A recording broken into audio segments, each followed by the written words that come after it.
We hope that you've been enjoying all the session, the series. All right, thank you for checking in again.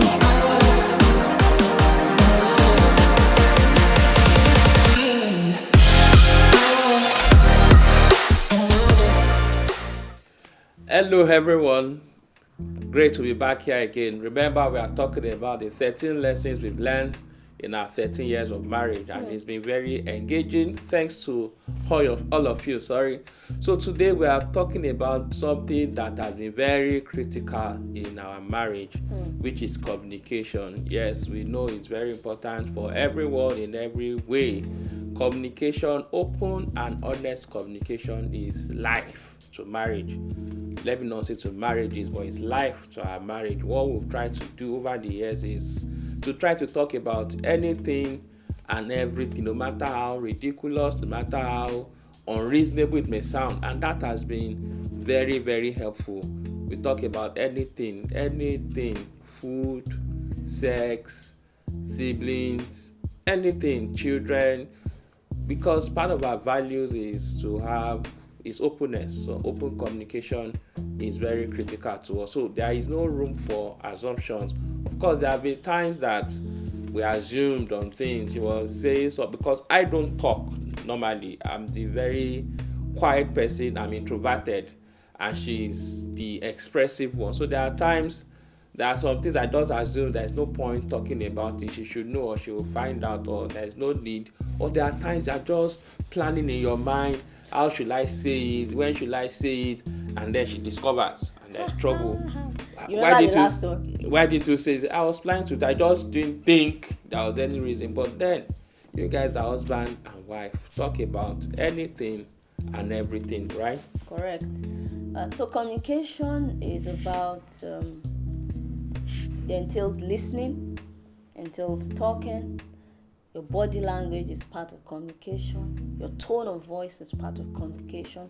All these things come together to see how you express, how you communicate with each other. And so it's important. I can say how you say something is as important as what you're saying. Yeah. Let me take that again. How you say something is as important as what you're saying. So I can say, oh, please pick that thing for me from the table. And I can also say the same thing. I say, please pick that thing from the table for me. Do you see that? I've said the same thing, but I said them in different ways, and they mean different things.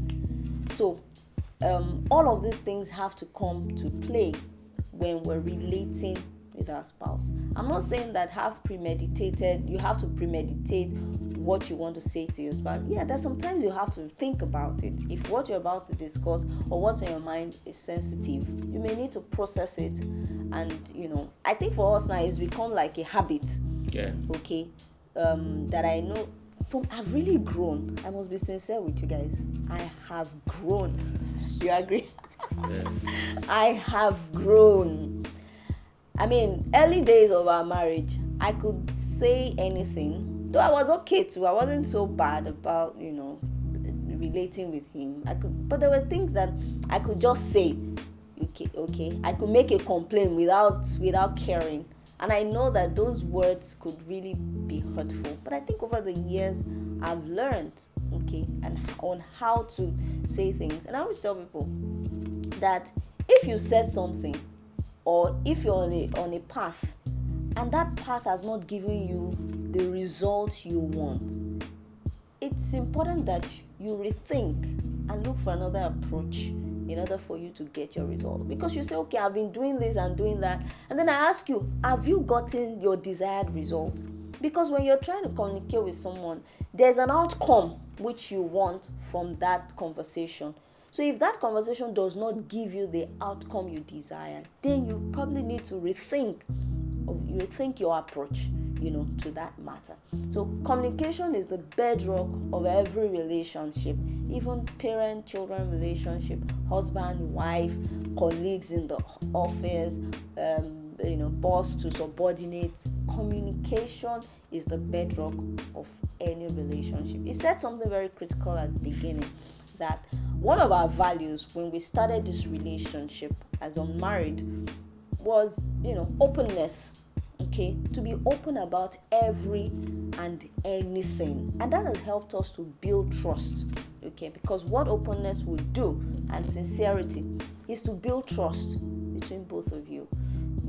So I think I'll just pause there. That's okay, because by and large this life is not hard at all. Most times we just try to make issues out of nothing, so to say.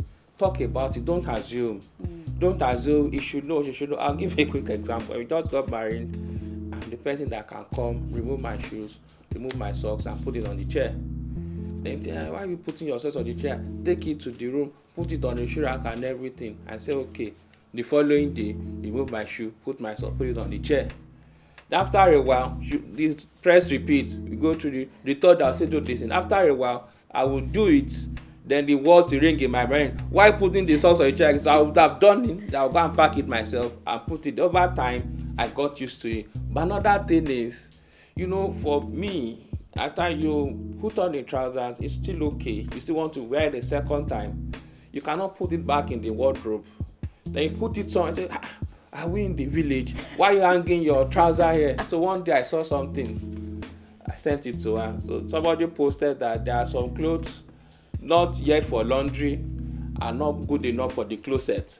So you put that on the chair. So there are some clothes around that. I was so happy. I said, please see, I am not alone in this world. We do it. But then we laughed about it. So there are things we fight over. Just talk about it. Even sex.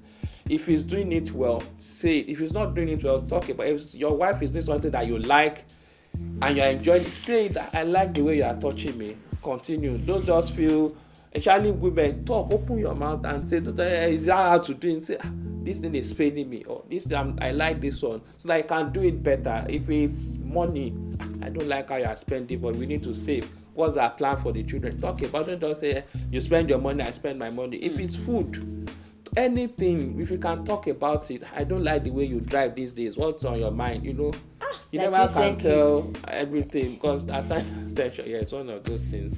Just want to drive, but then talk about it. So that helps you build intimacy. You are not afraid of each other, right? And then you are not leaving things to assumption. So that sometimes when you now miss a communication, you build trust over the years. Okay, it's just an omission, not that I'm coding intentional for you.